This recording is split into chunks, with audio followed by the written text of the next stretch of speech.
Assalamualaikum warahmatullahi wabarakatuh. Perkenalkan, nama saya Imam Al-Rashid. Saya dari kelas 08 TPLM 006 dari jurusan Teknik Informatika. Pada video kali ini, saya akan melakukan presentasi dengan tema audio dan agen. Nah, teman-teman, apa sih audio dan agen itu? Apabila mendengar kata audio, yang langsung terlintas di pikiran kita adalah sesuatu yang dapat didengar. Suatu yang berhubungan dengan pendengaran, komunikasi bisa dilakukan dengan berbagai cara. Salah satunya melalui audio. Nah, audio sering disebut sebagai media komunikasi. Audio dalam sistem komunikasi mencirikan video, sinyal elektrik yang digunakan untuk membawa bunyi, contohnya pada radio dan televisi. Nah, lalu agen. Agen adalah segala sesuatu yang dapat melihat, mengartikan, mengetahui lingkungannya melalui alat sensor, bertindak, dan melalui alat aktuator. Audio. Audio terbagi menjadi dua, yaitu audio speech dan audio non-speech. 1. Audio speech. Speech dalam interpage berguna untuk keadaan tangan user sibuk, mata user harus memperhatikan suatu kondisi yang tidak memungkinkan menggunakan keyboard. Lalu, audio non-speech. Audio non-speech digunakan sebagai alarm dan warning atau status information. Penampilan informasi yang redundant dapat meningkatkan kinerja user. Contohnya, user dapat mengingat suara yang mencerminkan ikon tertentu, tapi bukan tampilan visualnya. Perbedaan speech dan non-speech. Speech. User harus mendengarkan keseluruhan kalimat sebelum mengerti maksudnya, sehingga membutuhkan waktu yang panjang. Contohnya, kita mendengarkan informasi yang sedang disampaikan oleh seseorang. Karena kita harus memahami maksud dari orang tersebut, maka waktu yang dibutuhkan sangat panjang. Lalu ada non-speech.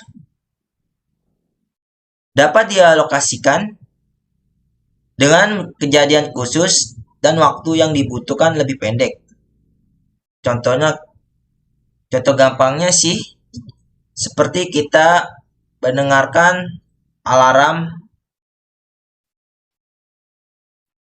atau sirine mobil ya. Contoh sirine mobil ambulans. Nah, karena kita sudah ingat suaranya, otomatis ketika kita mendengar suara sirine tersebut, kita akan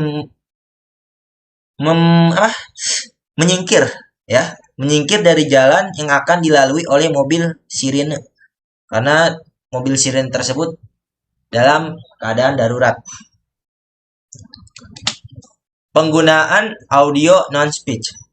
Dalam bahasa speech berarti omongan dengan menggunakan bahasa.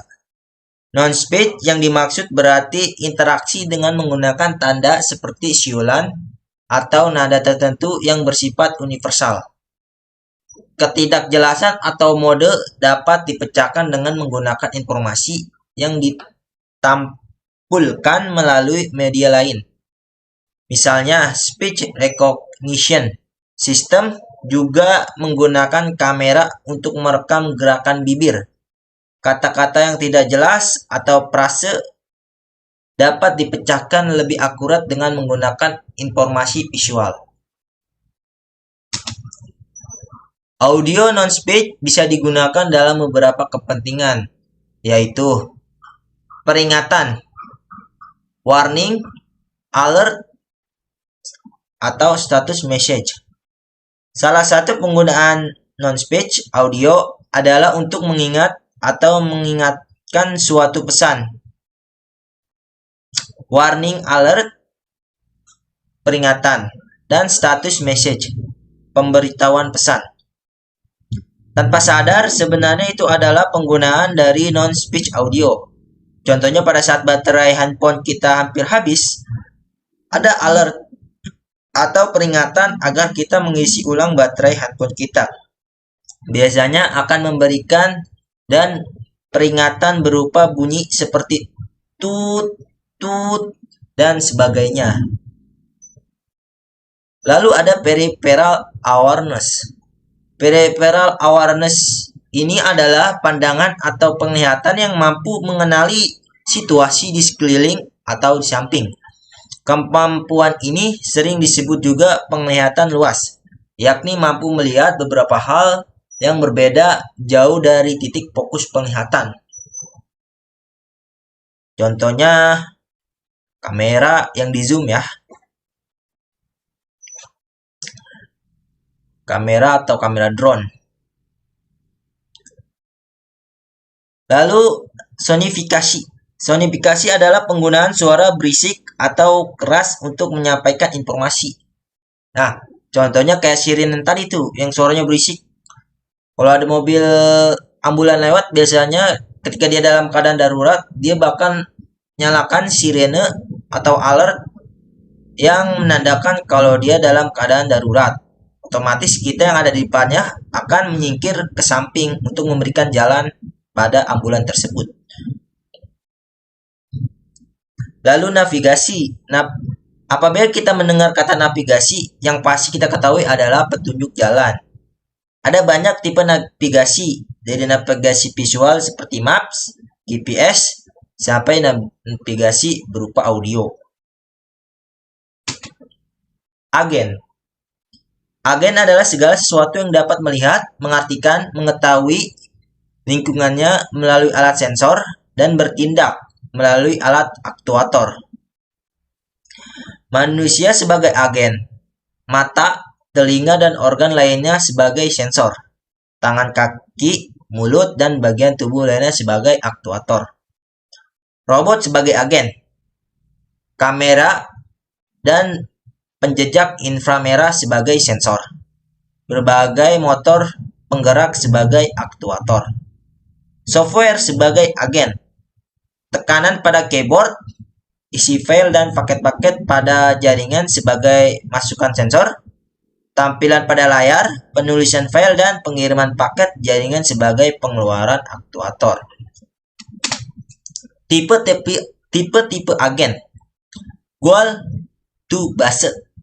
Tujuan tertentu dapat dicapai dengan cara-cara berbeda. Lalu ada utility